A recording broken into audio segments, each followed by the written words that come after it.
Hey everybody, this is a quick video in case you have a Horizon Hobby Spektrum. This is an SLT3 transmitter receiver controller, and you need to do a hard reset to the factory default settings. Now that's kind of one of two reasons you're going to want to do this. The first one is troubleshooting.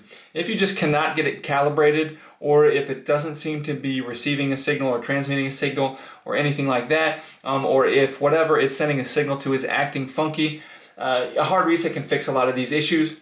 The second reason is if you're setting it up on something new that you're trying to control and you want to get everything recalibrated just from the factory defaults, we can just go ahead and restore this to the way it was when it came out of the box.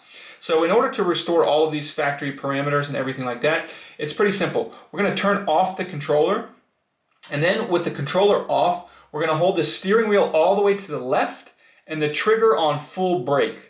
And with the steering wheel all the way to the left and the trigger on full brake, we can go ahead and turn it on. And now, when we turn it on, the power LED should flash 4 times and then turn off. And that will indicate that the reset has been completed successfully. Then you can release the steering wheel, release the trigger, and then the LED light will come on to indicate that it's on and everything is done. And you can go ahead and repair it, reset it up, and everything like that.